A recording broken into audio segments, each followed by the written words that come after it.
Hello, I welcome to UPSC Prelims Chaturya series of SHANTHA LAKSHMI IAS Academy, where we will discuss the daily prelims MCQs from the Hindu, Indian Express and PIB. Let's begin. The first question. Consider the following statements with respect to the Operation Meghdoot. It was the code name for the Indian Navy Forces operation to capture the Siachen Glacier.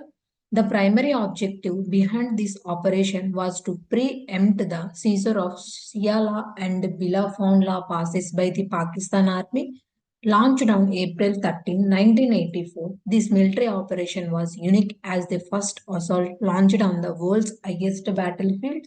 How many of the statements given above are correct? Only one, only two, all three, none of the above.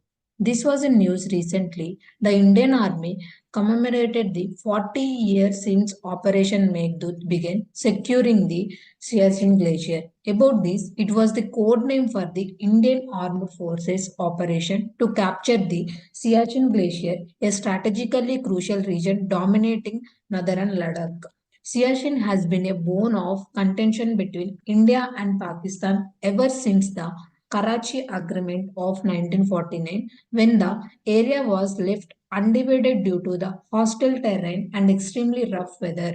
Operation Meghdoot was India's bold military response to what New Delhi calls Pakistan's cartographic aggression in the uncharted territory of Ladakh, north of map reference NJ9842, where New Delhi and Islamabad had agreed the line of control ran up to.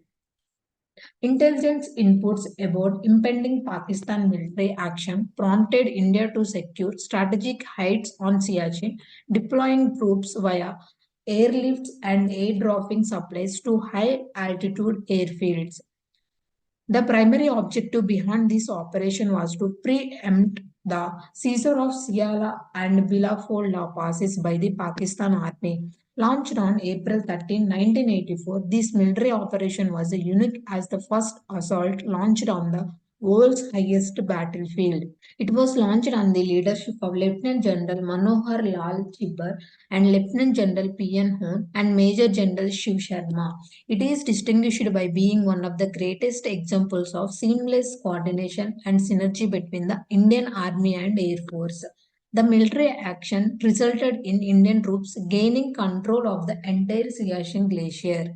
Strategic importance of the Siachen, located at a height around 20,000 feet in Karakoram mountain range, the Siachen Glacier is also known as the highest militarized zone around the world. It is located so strategically that while it dominates the Saksangam Valley in the north, controls the routes coming from the Gilgit-Baltistan to Leh from the west, and at the same time, it dominates the ancient Karakoram Pass in the eastern side too.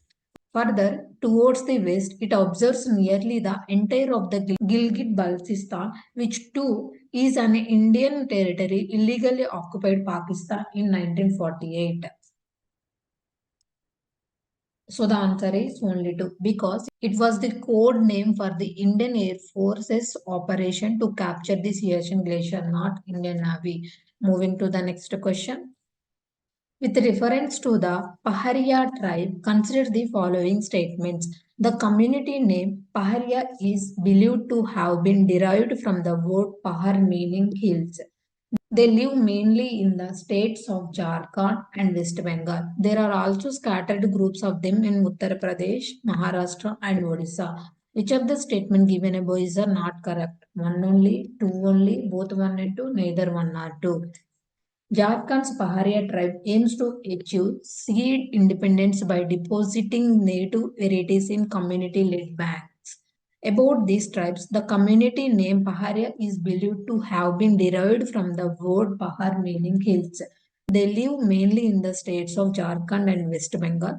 There are also scattered groups of them in Uttar Pradesh, Maharashtra and Odisha. They practice June or shifting cultivation, which involves clearing land by burning vegetation for farming for a few years. In Jharkhand, there are two types of Paharias. So the answer is neither one nor two because both the statement given above are correct. Moving to the next question. Recently, which country launched the first Angara A5 space rocket? Option A, Russia. Option B, France. Option C, Japan. Option D, India. Russia successfully tested its Angara A5 space rocket from Vostochny Cosmodrome. Earlier, attempts on April 9 and 10 were cancelled due to technical issue. The rocket reached an altitude over 25,000 kilometers per hour. This marked Russia's third successful test. The test coincided with Cosmonaut Day, commemorating Yuri Gagarin's historic space flight in 1961. The Angara A5 is 54.5 meter, 770 ton 3 stages rocket capable of carrying 24.5 tons into space. So the answer is option A, Russia. Moving to the next question.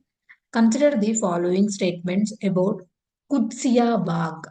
It was built by Qudsiya Begum, the wife of Mughal Emperor Muhammad Shah Rangila. It was built in the Persian Char Bagh style. This garden was one of the locations that played a role during the 1857 First War of Independence. How many of the statements given above are correct? Only one, only two, all three, none of the above. Qudsiya Bagh was recently given a facelift as a part of Delhi Development Authority's project to revive Ymuna's floodplains. About this, it was built by Qudsiya Begum, the wife of Mughal Emperor Muhammad Shah Rangila, who ruled the earlier 18th century. It is situated in North Delhi. It was built in the Persian Char Bagh style. The only remains of the Bagh are its imposing western gateway, the Qudsiya Mosque, and couple of pavilions in carved red sandstone. The Bagh had several entrances built with red sandstone, plastered with limestone. Stucco work is done on the walls. It had cusped arches with floral patterns above. This garden was one of the locations that played a role during the 1857 First War of Independence and was destroyed and damaged during the course of events. So the answer is all three are correct. Moving to the next question. Choose correct one with respect to the exo-atmospheric missiles. These are surface-to-surface missiles designed to counter incoming ballistic missiles. These are also known as anti-ballistic missiles. Which of the statement given above is are correct? One only, two only, both one and two, neither one or two.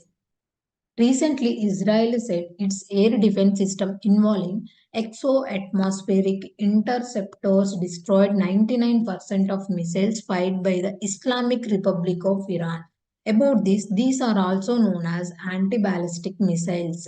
These are the surface-to-air missiles designed to counter incoming ballistic missiles. They are designed to intercept and destroy any type of ballistic threat during the mid-course or terminal phase of their trajectory. However, they are specially designed to counter intercontinental ballistic missiles. The anti-ballistic missiles operate beyond the Earth atmosphere. The exo-atmospheric interceptors or anti-ballistic missiles are equipped with advanced technology including infrared sensors and radar systems so that they can detect and track incoming ballistic missiles and terminating them. These missiles travel at hypersonic speed, advanced and sophisticated guidance missile system to accurately maneuver and intercept targets traveling at a very high speeds. These missiles are guided by an inertial navigation system that is updated during the flight using contour maps stored in the system's computerized memory. The anti-ballistic missiles use three stages solid rock booster to propel itself out of Earth atmosphere at near hypersonic speed. After reaching into space, the ABM activates its sophisticated sensors to identify and track the incoming target. They have an inbuilt rocket motor to navigate towards the target with exceptional accuracy. So the answer is two only because these are surface to air missiles, not surface to surface missiles. Thank you. This is the today's session.